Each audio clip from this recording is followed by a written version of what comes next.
Hey everybody, Eric Monroe, financial advisor and employee benefit consultant. Here's a timely topic for you. What is an open Mep versus a traditional 401k? First, you have to start out by understanding what a Mep is. It's abbreviation for a multiple employer plan. They've been around for a long time. They're fairly restrictive, although the laws are getting a little bit better. But the industry has moved beyond a Mep to now an open Mep. So a Mep really is a retirement plan where small and mid-market companies pool their resources, pool their plans together so that they can get the benefits of a larger retirement plan, services and fees specifically. The old traditional Mep was really based on companies in the same industry. Dry cleaners, they have their own Mep. They share one plan document. Everybody's under the plan document. There's one Form 5500 filed.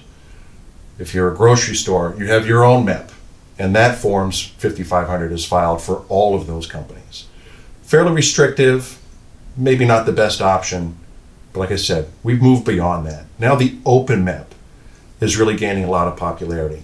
An open Mep, as you can imagine, is open to everybody.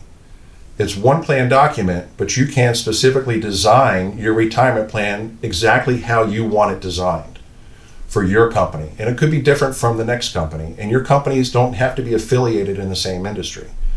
So you do get the same leverage of size. Small mid-market retirement plans pooled together gives you more leverage. So an open Mep has become pretty popular, and there's some other features that might be interesting too. So what that does is an open Mep will save you some time. Let's say you have a traditional 401k. You're probably dealing with 3 or 4 different relationships. You've got your ERISA attorney, you've got your financial advisor or broker, you have your third-party administrator, and then you have your investment platform, or we call record keeper. So those are 4 relationships that you have to run one traditional retirement plan. In Open Mep, you've reduced that down to about 2 relationships. One is the financial advisor, and the other is a third-party administrator. So you can leverage 2 relationships, really run one plan for yourself. The other is fees. Feature of an open Mep is the fees are lower, typically, right? Again, you're pooling your account with thousands of other small and mid-market companies. And in turn, you're getting the leverage of that size to lower the fees for the administration cost, certainly for the financial advisor cost, and those fees obviously those savings go back into your pocket versus a traditional 401k platform. Worth looking into, and something that you should look at side by side and really find out how much leverage there is. You're also eliminating some of the conflicts, in my opinion. Conflicts specifically with the investment platform. In a traditional 401k, you've got a company, call it a Voya, a Nationwide, or a Fidelity. Those companies also manage investments, and they put those investments in the retirement plan and make money on that too. In my opinion, that's a conflict of interest. So in an open Mep, you don't have those relationships. The intent is that they want to bring the best of breed from every investment manager that's available in the platform to the participant to make sure that they're getting the best investment options, which is the fiduciary's responsibility to make sure that happens. Speaking of Fiduciary Services. Oftentimes traditional 401ks only have a investment fiduciary outsourcing option. They call it a 321. These are ERISA codes, 321 or 338. These are co-fiduciary services that are being offered by institutions, insurance companies, banks, people like Morningstar, Mesirow Financial, and others. They offer those fiduciary services only for the platform, the investment platform. Very few offer the administrative fiduciary services. And these are the services that go along with managing the plan on a day-to-day basis.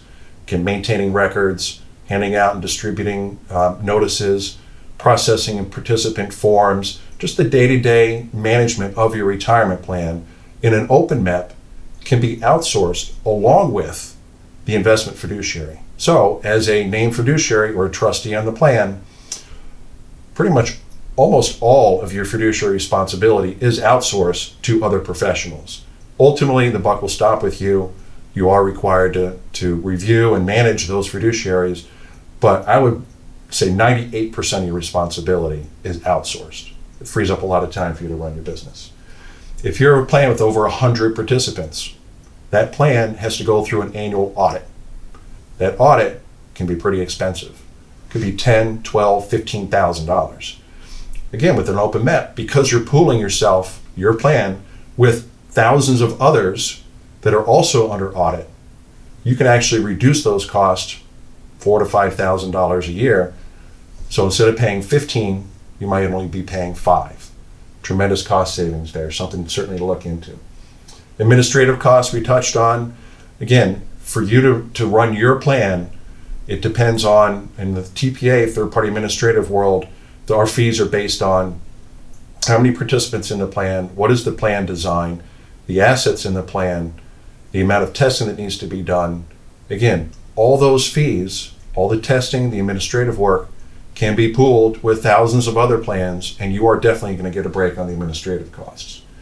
But the plan participant experience, there really isn't a difference. For the most part, the participant won't even know that you have an open MEP versus a traditional 401k. Their experience, again, for the most part, is going to be pretty much the same. They're going to have their online account. They're going to have their do-it-yourself resources. They're going to get their statements on a quarterly basis. Their experience is going to be almost exactly the same.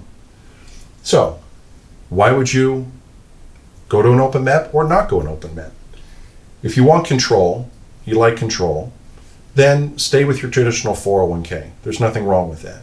But if you don't mind giving up a little bit of control and go with an outside TPA and bundled product like an open MEP, giving you more time, less control, more time to run your business, certainly an option to consider. Do you want less liability? Again, we talked about the 321 investment fiduciary services, the 316 administrative fiduciary services. All of that is being outsourced. Your liability, obviously the buck stops with you, but the day-to-day operations of your plan are outsourced so that your liability is also reduced. But at least once a year, you're still going to want to review the plan with your financial advisor and make sure that everything is running right and that you're actually overseeing or reviewing what those outside fiduciaries are doing to manage your plan.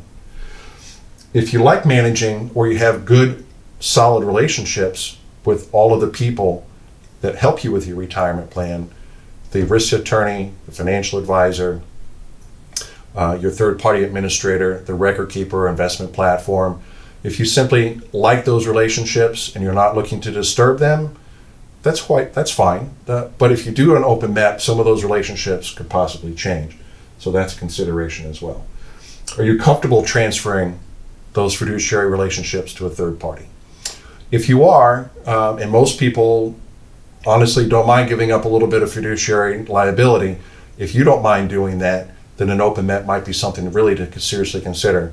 But again, if you like the control and you don't mind the liability, maybe you're a 2 or 3 person family business, maybe you want to stick with a traditional 401k, but also, again, something to look into. If you'd like to reduce your cost to run the plan, that's a consideration. Obviously, most people want to do that, so an open MEP might be the right answer for you guys. And do you want to reduce your overall time managing a plan? Again, time is money. If you're running a business, it's really difficult to be a 401k expert. It's very difficult to stay up on all these new laws that are being passed with the Secure Act recently the CARES Act that came out. It's changing the way retirement plans are managed, and it's not making them easier. So if you want to do a traditional 401k and you're happy with your services, great, but now you know about the open MEP, and that being a good option for you to consider as well. So I hope this was helpful. Check out my other videos on what an unhealthy plan looks like and how to make those corrections, and we'll see you next time. Thanks.